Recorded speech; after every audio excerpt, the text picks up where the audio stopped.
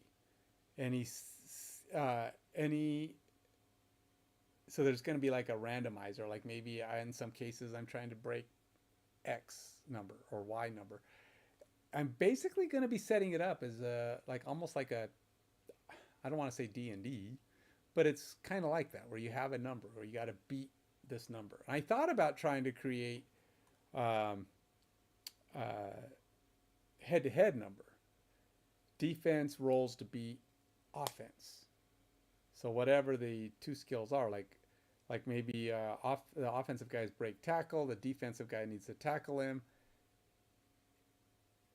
He rolls to beat that score. So I got to decide if I want to do that. I kind of like the head-to-head, just like have that go, but it's not always as easy as just saying, you can't say one is 13 and one is 13, and then you say, well, which one beats the other? Well, if the 13 has to roll a 13 and he's already got a 13, it means he only has to roll a 1, right? So if you're trying to beat a 13, how good does this 13 how good does the defensive value have to be to give him a high chance at beating this other number? So maybe the offensive skill stays the same. Skills are something to 99, and then the skill that's trying to beat that skill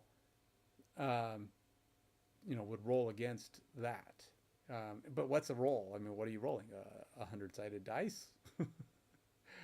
Maybe that's what it is. I don't know. But you've got to have it win more often than lose.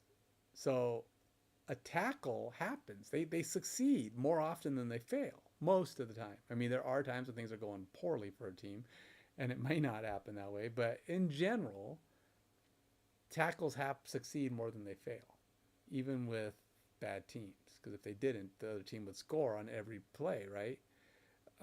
So even if one or two fail early, somebody else will get the tackle. I mean, it just happens.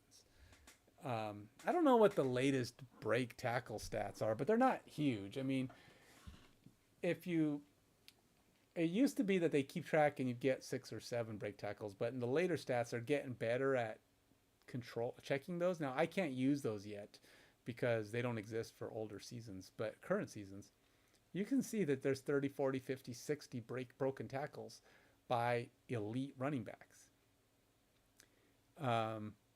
But that's in 300 plays that they ran the ball.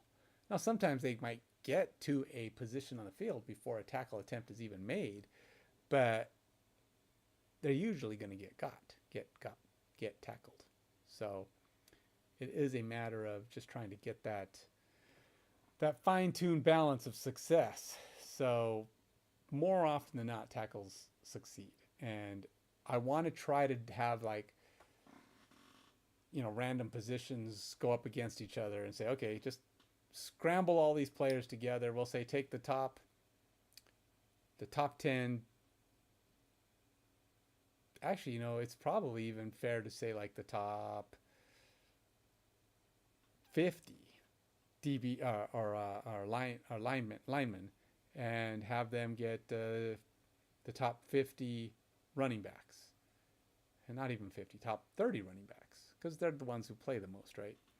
You have the top 30 running backs against the top 50 linemen, because you're playing against every team and they're spread out throughout the league. So 5 times 30 might even be the top 100. And you might, it's more than that. It's actually 150. But you might run those all up against each other and just have them see how often the tackles are made. And you might want to try to make sure that, okay, I adjust this. So in general, the tackles are made maybe 70% of the time. Now, they don't have to make it every time, but the idea is that if a tackle attempt is made by those players, because sometimes they run around them and they don't ever get to shoot, but you want to have them try. Or then you might even throw in linebacker tests and cornerback tests, and just see. Maybe with cornerbacks, tackles aren't as successful. They are smaller players, but they don't have as many opportunities to get it. So maybe they only succeed 65% of the time. But you're trying to get a pretty good odds of a tackle occurring. Or when those players match up, what is our possible result? And you have to have it based on a big bulk of these and a big bulk of those, because you can't just take the best guy and have him go. Maybe he gets a slightly better. You might take number 1 running back and have him go up against 130 players and see what his general success rate is, and see if maybe he's getting tackled only 60% of the time. Maybe that's okay because he's the best running back in the league. But he could also just be that he's fast. So it may not so much be that he's breaking every tackle, but maybe you test, maybe in general, if you figure they get 60 broken tackles and you can figure a player runs 300. So you might have one player run 300 times against these players randomly. So if you figure a good running back gets 300 touches, that's a lot of touches, really. It might be 200 and something. And then, but if he's really good, he's having a great season, he's running a lot, he gets 300 touches, and you want to see if maybe he doesn't get more than 30 or so broken tackles throughout his attempts. Now, some of those are going to be weird. They're going to be assisted, and I'm going to have that option too. So I might be allow a little bit up on one-on-ones, but it should drag it back down when you start considering things like assisted tackles and that kind of stuff, which I will have in my game, but I'm not going to run those out the gate. But I know that assisted tackles increase their odds. The better the odds, the more likely to tackle. So anyway, so let's go ahead. I got player rating total, minimum. Let's see what he says for running this thing. I don't need skill total. This does not need to exist. Overall rating and position salary. We'll take that one out. We don't need that.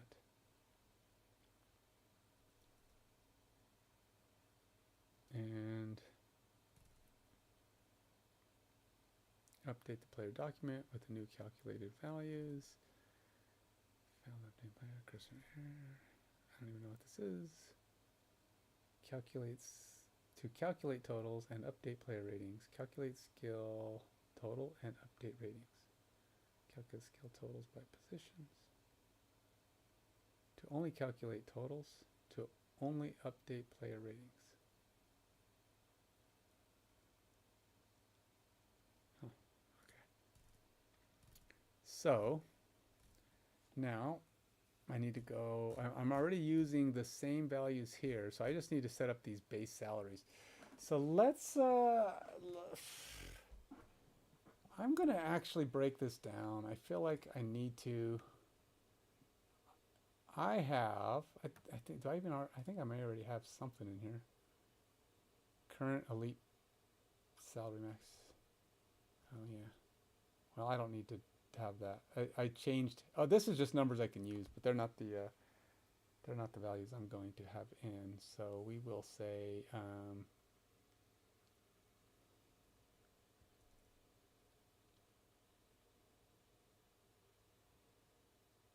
$279. Guess we'll see how this works out. $279, and we're going to see how my salary is diverse and spread, and we'll see what my I have to then. The next thing after I do this is I have to create a logic, a function, or at least generate convert my Excel one to be able to build entire league based on the salaries and positions of all the players. So that ought to be an interesting endeavor. So that'll be next. That'll probably be one of the things.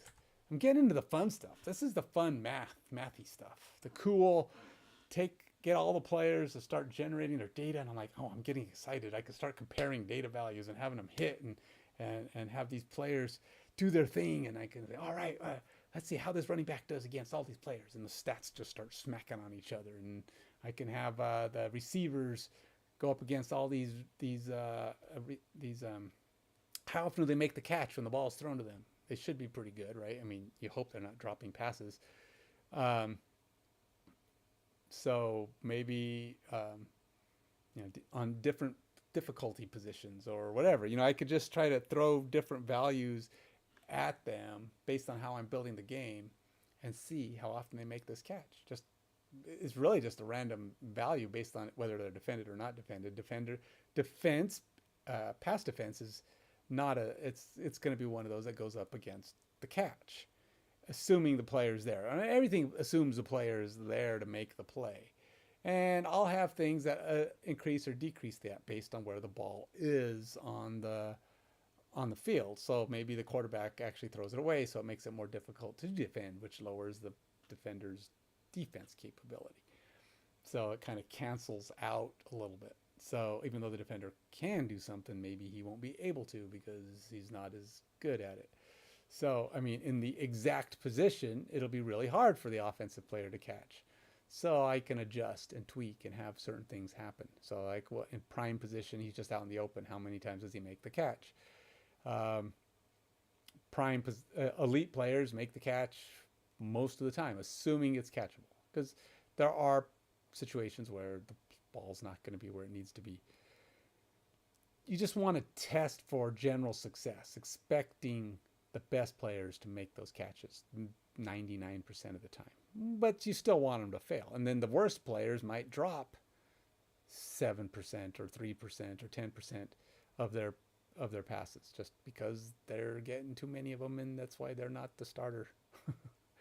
But you want to kind of see how drops are happening, what's happening. Are we getting a reasonable amount of this ball should have been caught? And is those numbers kind of falling in the right zone of success? You can even maybe check certain players, see how close they are in their actual numbers of drops. Everybody has drops. I think even the best players. I don't know if I have everybody has drops, but they should have some. I mean, everybody's going to have an opportunity to fail, right? Okay, so we're going to go here, and we're just going to say, did I bring the value with me? I did, okay. So what this one is, it's under general, so we're doing good there. And we got to do minimum position salary, which is and max position salary.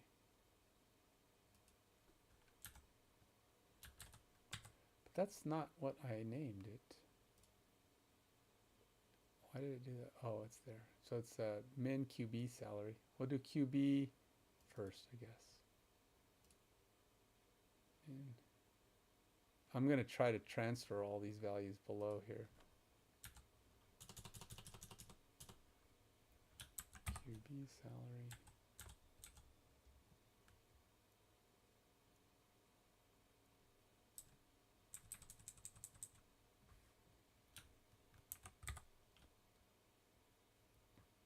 So we got max, it's going to be 60.0.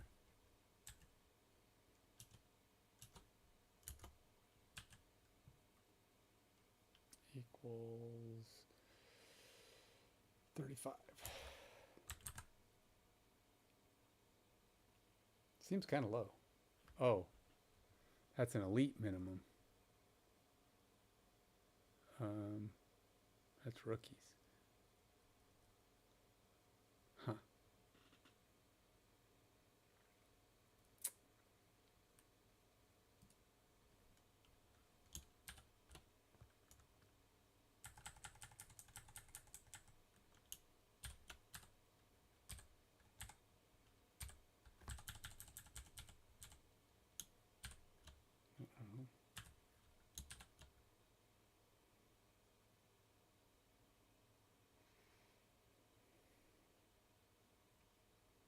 Oh, gotta put colons in here.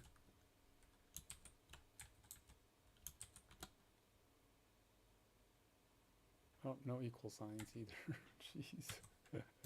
Guess the copy and paste plan is kind of wonky.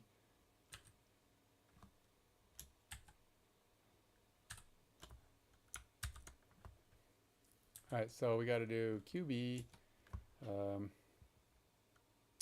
running back, wide receiver. Come on. And then we got to do tight end. Jeez, I don't know what is going on. My computer is just dogging it, man. I got 29.5 frame rate. Oh my gosh. Dudes, why didn't nobody say I got crappy frames going?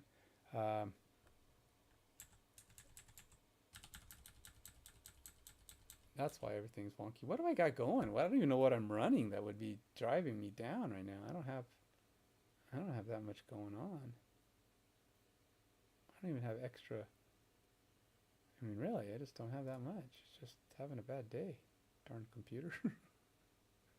Stop it. Stop it with your bad days. I'll have to close my Discord. I don't know. It's really there's not much to have an excuse. Close Steam. I don't even know why Steam was open. All right, so we got to do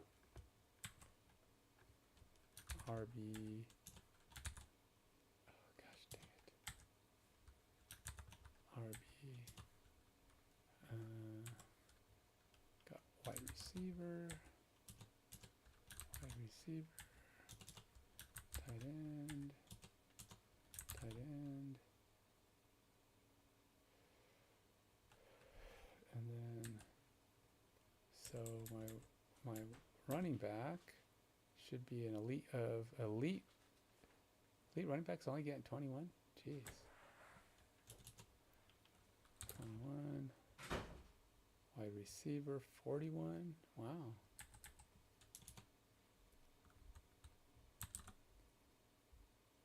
And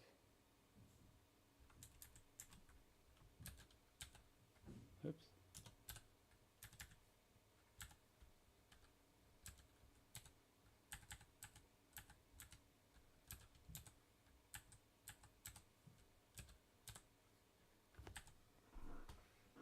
All right, so we got let's see, running back minimum. I'm not going to have elite. I'm not going to go by position. I'm going to let my scales take care of where everybody falls. I think the reason I had these gaps is because I was actually trying to determine kind of where a group should fall. So it's like maybe the idea was that only the top 10% would get the minimum, maximum elite, and then the gap kind of drops off. So it's not a nice even scaling all the way down, which is kind of fair to say. But if you think about it, I need to have some kind of a gap that drops the lower players down so that there's more room for players to fit in the league. Because if I scale everybody and allow a bunch of players to be in the elite, I may have to just say the top 10 players at a position get scaled into the elite positions, and then everybody else is based on the next tier. But it's hard because I have to do this for every position, and it's because every position is a little bit different. So right now, I don't know. I got to figure out how to do this. I mean, it's really not hard. It's really hard. It's really easy. But the problem is it's a lot of numbers, and I have to go get a lot of numbers and just put all these values in. So it'd be like minimum elite running back salary, maximum elite running back salary, and then I have to go into my code and say, okay, well, the top 10 players scale in this range at every position, because I'm just going to do the top 10 because it's the easiest way to do it. And then everybody else kind of like at tight end though, and running back, it may actually be less. It may only be like the top 5. I don't know. It may be smaller. But the problem with that premise is it has to be based on each season's players, because if I bring in new players to play, they can't be restricted by the previous season's players, because they're going to have their own set of stats that lane them up accordingly, and they get to have their own elite player salaries that people have to decide if they want to bring them in. So it brings in a lot of elite players, but at the same time they come in and they're still competing with everybody else. So everybody's status as elite could go downhill, and so suddenly you have players that aren't worth what you're paying them because now they're competing against these other players that are expensive. So not everybody might start having decently elite players, but the seasons kind of balance themselves, right? Because not everybody can succeed. Don't matter. I mean, if you have a bunch of elites, those elites are going to drive each other down, and it's going to actually adjust their ability to be elite in the league, because they're going to start having failures, and that's going to drive down their value, and their skills are going to drop. People will reconfigure themselves as the seasons go on. One of the things I was even thinking about doing with some of these players is, although you get your initial teams built from these players, when they come into the league, maybe they take a chop. So like the next season, if you're adding players from previous leagues, from new seasons into your current league as your new draft players, or your new waiver wire players, or whatever, they actually get a chop on their skills. Their potential still lets them go higher, but they get a chop, which means they can come in a little cheaper for you, but you don't know what their actual available is. So I haven't decided how that's going to work. But right now, I'm just trying to get these guys done for all my players. So elite max, I don't know. I don't want to really put everybody in tight end. Elite max is 20.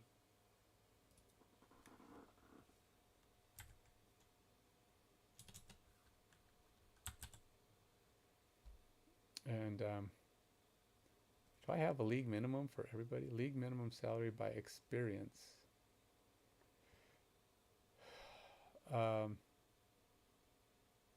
But then what do I scale it on?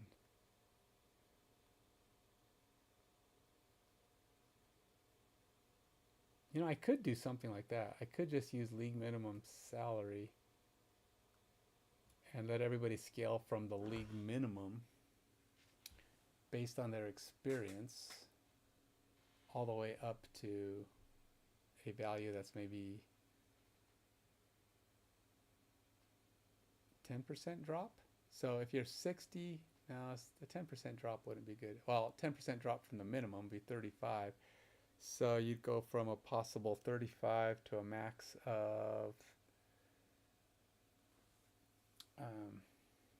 yeah, maybe be a 20% drop. Because that'd be 2, 6, 7. Put them at about 28 is the max. 25% drop. I think I can do it.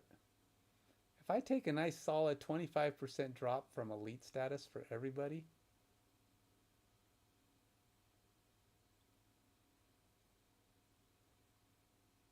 and then we just scale them based on their experience up to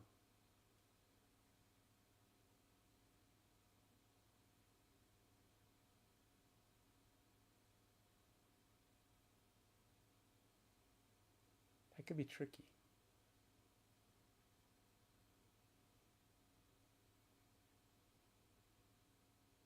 Because we'd have to scale everybody.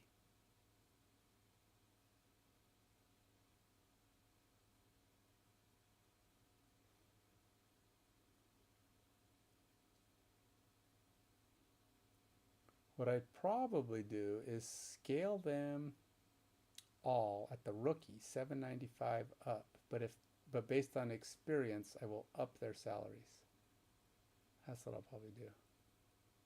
But I think I can do it with just these now. Now that I'm thinking how I want to do this.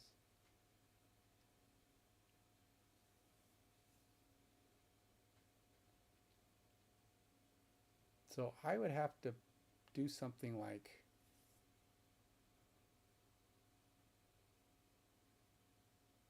because then I just have to adjust these each year for every year that players come in, or even if I want to,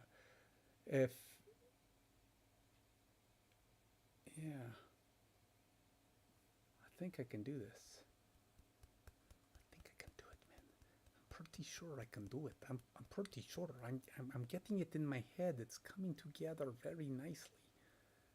I'm seeing it form as I use the elite values with a 25% drop off.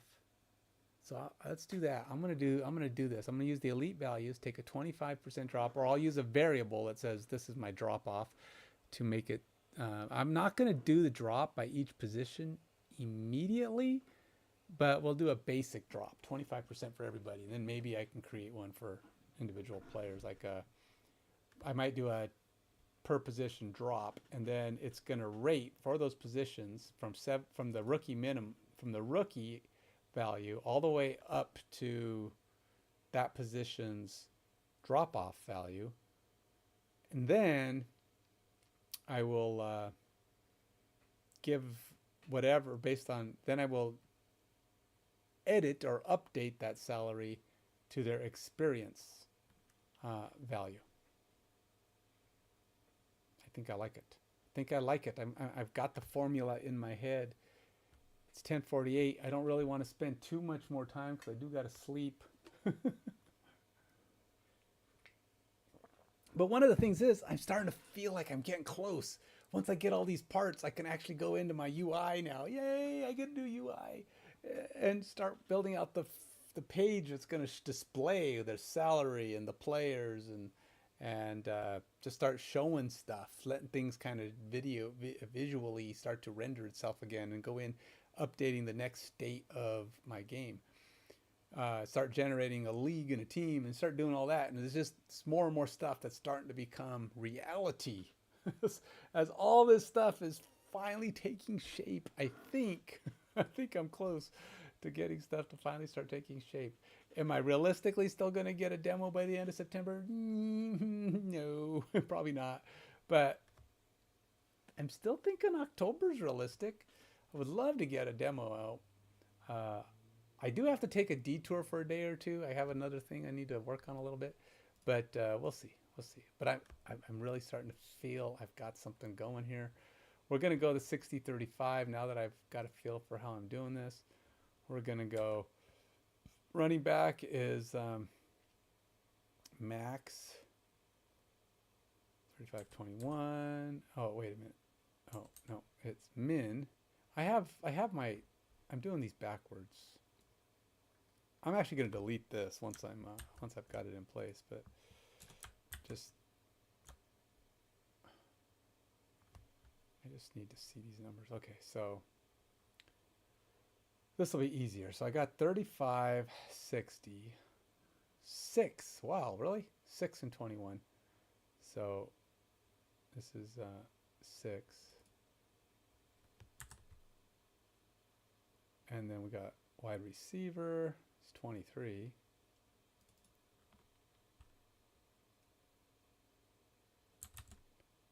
know what? For my own mind's sake, I have to separate these because it's just easier to see. And then we got 8. And then we got 35, 6, 23. All right, so then we got max 60, 21, 41, 20, 60, 21, 41, 20. Okay, so now I have to do, I actually have, look at that, left tackle, right tackle, guard. Sheesh. We're going to go min, left tackle, salary, and that's 20. Min, right, oh, left tackle. Oops. Max, left tackle, salary. Max left tackle salary is 29.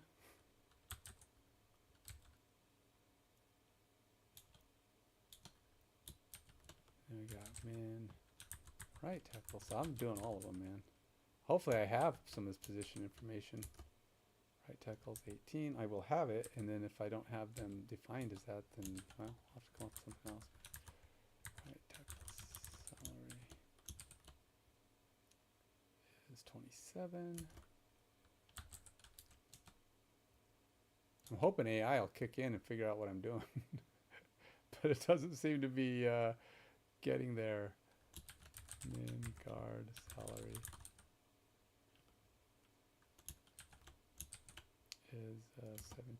And we got max guard salary is 24. Sometimes AI is pretty good about figuring out what you're doing, but it doesn't seem to be on board with this plan.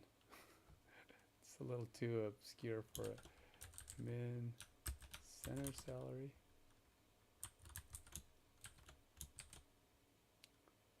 Six.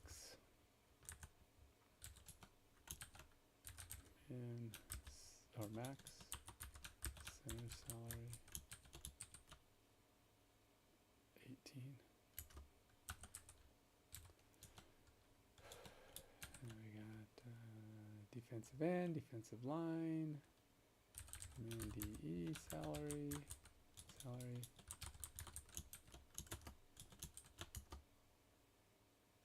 15. There's gotta be a way that's faster. Max DE salary 26.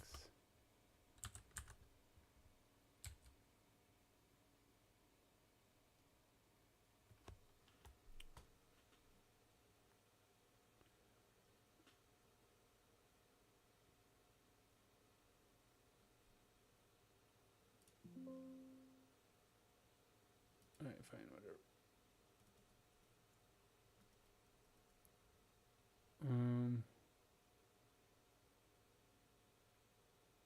Let's do this. Set, keep, and continue. What's the problem here?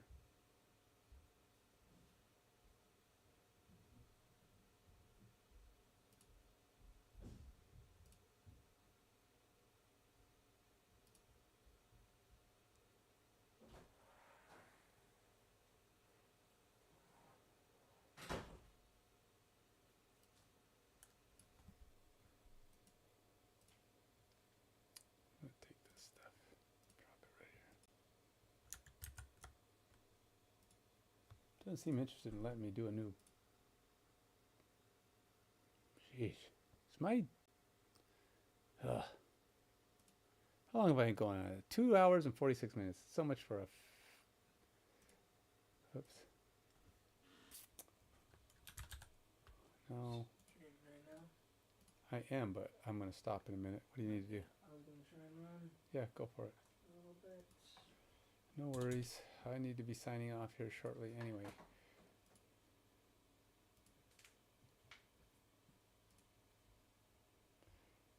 I think at 2 hours and 46 minutes, this is a plenty long stream, and all I got to do is this. It's kind of repetitive anyway. I'm going to go ahead and wrap it up so I can hit the hay and